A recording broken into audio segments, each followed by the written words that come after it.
तटकरे जी, Clyde Castro साहब, press वार्ता में उपस्थित सभी पत्रकार साथियों,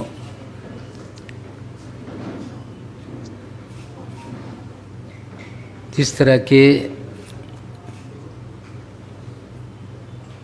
आप लोगों को यहाँ बुलाया गया, आज से 3 दिन पहले प्रेस वार्ता के माध्यम से आप लोगों के सामने जो राष्ट्रीय एक एजेंसी है नारकोटिक कंट्रोल ब्यूरो, उनके गलत कामों की जानकारी आज से 3 दिन पहले हमने आपके सामने रखी थी। उस प्रेस कॉन्फ्रेंस में एक वीडियो हमने प्ले करके आपको दिखाया था, जो फिर आपको मैं दिखाना चाहता हूं। जिस दिन क्रूज पर एनसीबी ने छापेमारी की, उस दिन एनसीबी के जोनल डायरेक्टर श्री समीर वानखेड़े ने मीडिया ब्रीफिंग की थी कि हमने 8 से 10 लोगों को डिटेन किया है। उस दिन मैंने सवाल खड़ा किया था कि एक जवाबदार अफसर इस तरह से वेग स्टेटमेंट कैसे कर सकता है। अगर डिटेंशन हुआ है 8 लोगों का तो 8 लोग हो सकते हैं या 10 लोग हो सकते हैं। उस दिन भी सवाल खड़ा किया गया था कि 2 लोगों को छोड़ा गया क्या। आपको फिर वीडियो में सुना देता हूं, एक आधी मिनट की वीडियो है जो zonal director Shri Sameer Wankhede media को ब्रीफ कर रहे हैं। आप लोग पहले सुन लें, फिर आगे चलाते हैं।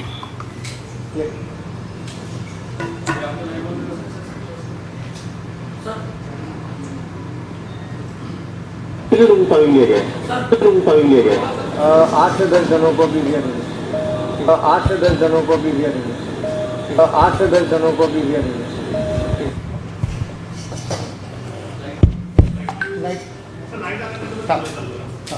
लेकिन सच्चाई कुछ अलग है। ना वो 8 लोग थे, ना 10 लोग, वे 11 लोग थे। डिटेंशन के बाद लोकल पुलिस भी उसमें नज़र बनाए रहती है कि कितने लोगों को डिटेन किया गया। हमारी जानकारी है कि लोकल मुंबई पुलिस के पास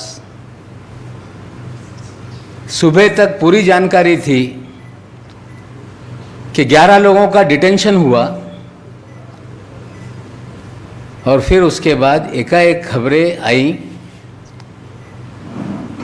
कि 8 लोगों को ही डिटेन किया गया है। उसमें 3 लोगों को छोड़ा गया। वो 3 लोगों के नाम हैं ऋषभ सचदेवा, प्रतीक गाबा और तीसरा नाम है आमिर फर्नीचर वाला। पहले आपको मैं ऋषभ सचदेवा के बारे में कुछ तस्वीरें दिखाता हूं। ये महाशय डिटेन किए गए, फिर छोड़ा गया। पहले आप लोग वो वीडियो देख लें जो इन्हें छोड़ा गया या जो उन्हें डिटेन किया गया। डिटेंशन वाली जो वीडियो हमारे पास है वो एक चैनल की है, वो खाली प्ले करके आपको दिखाता हूँ। लेकिन छोड़ने वाली हमारी एक्सक्लूसिव हमारी वीडियो है।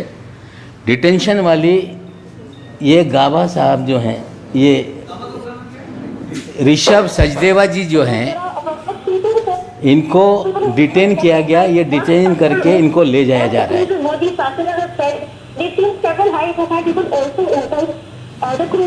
which is basically what these people ये तीनों लोग हैं जो अंदर जाते हुए हैं। फिर आपको ये तीनों लोगों को जो छोड़ा गया वो 2 वीडियो में है, वो दोनों भी वीडियो हम प्ले करते हैं। फुल स्क्रीन पे दिखाओ।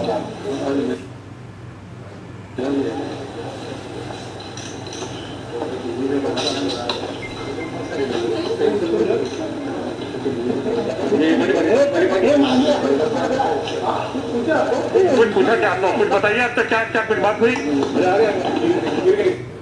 फिर से देखना है इसको तो दिखा देते हैं। एक बार फिर देखिए, ये वापस जब छोड़ा गया ये जा रहे हैं वापस। जाते समय ये ऋषभ सचदेवा के पिताजी, उनके चाचा ऋषभ सचदेवा और साथ में प्रतीक गाबा ये जा रहे हैं। कुछ पूछा क्या आपको, कुछ बताइए अब तक क्या क्या कुछ बात हुई?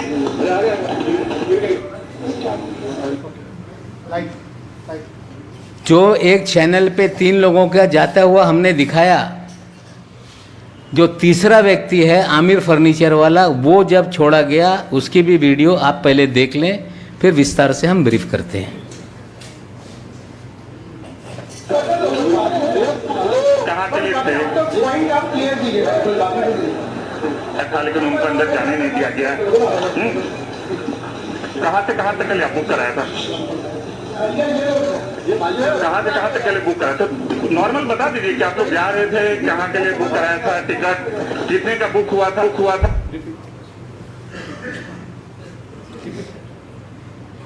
ये तीनों लोग, पहला व्यक्ति ऋषभ सचदेवा, जो प्रिंटेड शर्ट है पहना हुआ, ये भारतीय जनता पार्टी के युवा मोर्चा के जो अध्यक्ष रह चुके हैं मोहित कंबोज, जिन्होंने अपना नाम बदला, अब मोहित भारती हो गए, उनके ये साले साहब हैं। इसकी भी कुछ हम पूरी तस्वीरें आपके सामने रखते हैं। मोहित कंबोज जी हैं, उनके ससुर साहब हैं, उनके चाचा जी हैं और स्वयं ऋषभ सचदेवा दिख रहे हैं। अब इनकी पूरी प्रोफाइल दिखा दीजिए, किसके किसके साथ हैं। ये राष्ट्रपति से पुरस्कार भी ले चुके हैं। देश के महामहिम राष्ट्रपति महोदय से इन्होंने पुरस्कार लिया है। भारतीय, देखिए ये राष्ट्रपति जी से पुरस्कृत हो रहे हैं, सम्मानित हो रहे हैं। भारतीय जनता पार्टी का स्कार्फ लेके प्रचार कर रहे हैं। साले बहनोई का फोटो साथ में है। नीचे लिखते हैं कि कोई ब्रदर इन लॉ जिंदगी में आ जाए तो ब्रदर हो जाता है।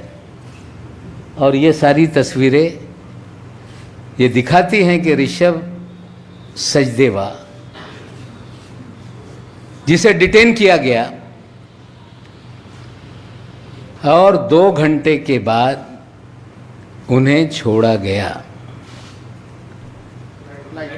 जब वो छूट कर निकले, उनके साथ उनके पिताजी भी थे, उनके अंकल जी भी थे। छोड़ा गया तीनों लोगों को साथ में। जो 2 लोग हैं, प्रतीक गाबा, आमिर फर्नीचर वाला, जब सुनवाई चल रही थी मैजिस्ट्रेट कोर्ट में, इनका नाम रिफ्लेक्ट हुआ है आर्ग्यूमेंट में। इन 2 लोगों के बुलावे पे ही आर्यन खान वहाँ पे गए थे। हमारा सीधा सवाल एनसीबी से है कि 1300 लोगों के जहाज पर आपने रेड की।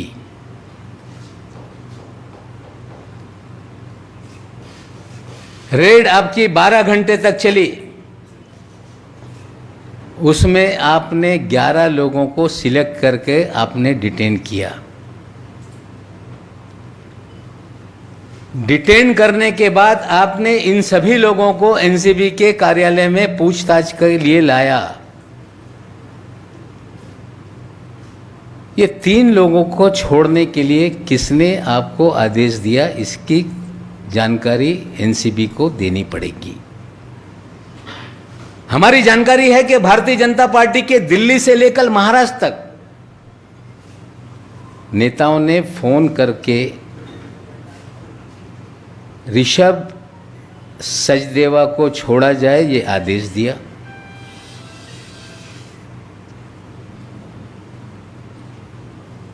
आमिर फर्नीचर वाला को छोड़ा जाए ये आदेश दिया। प्रतीक गाबा को छोड़ा जाए ये आदेश दिया गया। एनसीबी बताए अगर 1300 लोगों में 11 ही लोगों को डिटेन किया गया तो 3 लोगों को क्यों छोड़ा। हम मांग करते हैं कि श्री वानखेड़े इसका खुलासा तत्काल रूप से करें। क्या कारण था कि 1300 लोगों में से इन 3 लोगों को भी लाया गया, और क्या जांच पूरी हो गई कि 3 लोगों को छोड़ दिया गया। पूरी जांच का जो है व्हाट्सएप चैट के ऊपर जांच आगे बढ़ रही है। क्या यह 3 लोगों के फ़ोन लिए उन्होंने देखा, ये सारा जो भी क्रूज का छापेमारी का काम है ये पूरी तरह से फर्जीवाड़ा है। प्लान किया गया कुछ सेलिब्रिटीज़ को बुलाने का, प्लान किया गया खबरें बनाने का, और प्लान करके ही लोगों को फंसाया गया है, ये सच्चाई है। वो अपना न्यायालय में निर्दोष हैं कि गुनहगार सिद्ध करेंगे। आज हमारा इतना ही सवाल है कि ये 3 लोगों के बारे में एनसीबी बताए लाया क्यों, छोड़ा क्यों, किसके कहने पे छोड़ा गया। और हम तो मुंबई और महाराष्ट्र की पुलिस से भी मांग करेंगे कि इन सभी के कॉल डिटेल निकाले जाएं। समीर वानखेड़े के भी कॉल डिटेल निकाले जाएं। और जब 3 लोग डिटेन किए गए जिन्हें छोड़ा गया, उनके परिवार के 2 चाचा और उनके पिताजी कैसे एनसीबी ऑफिस में गए, हमें शंका है कि उनके पिताजी के फ़ोन से समीर वानखेड़े की दिल्ली और महाराष्ट्र के भारतीय जनता पार्टी के नेताओं के बीच में बात हुई है। और निश्चित रूप से कॉल डिटेल सामने आएगी तो सारा पकड़ने से लेके छोड़ने तक का जो भी सच्चाई है लोगों के सामने आएगी। आज इतनी ही जानकारी आपके सामने रख रहे हैं और आशा करते हैं कि एनसीबी इसको लेके खुलासा करेगी। एक चीज़ और सामने आई है जो हमने खुलासा किया था इसके पहले प्रेस में, जो केपी गोसावी है जो कि फराज खाना पुलिस स्टेशन से फरार है, वो 2 जगह पे पंच बना हुआ है विटनेस। एक मुनमुन के केस में, एक आर्यन के केस में, और 2 पंचनामा में उसके 2 एड्रेस अलग अलग लिखे हुए हैं। एक थाना का एड्रेस है, एक नवी मुंबई का एड्रेस है। जब हमारी प्रेस कॉन्फ्रेंस 3 दिन पहले हुई, एनसीबी के लोगों ने कार्यालय के सामने सड़क पे प्रेस कॉन्फ्रेंस की। आप साथियों ने सवाल पूछा तो दिल्ली से आए हुए अधिकारी ने कहा कि प्रेजुडिस स्टेटमेंट दिया जा रहा है।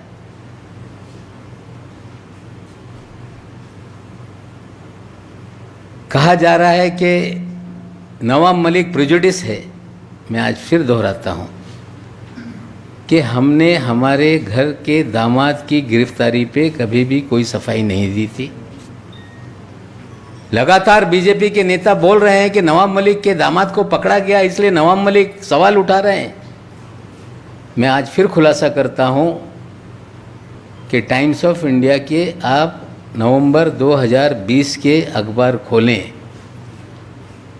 जब जब इस तरह के सेलिब्रिटीज़ की गिरफ्तारी हुई मैंने उस वक्त ही कहा था कि ये काम एनसीबी का नहीं है, पब्लिसिटी के लिए काम हो रहा है।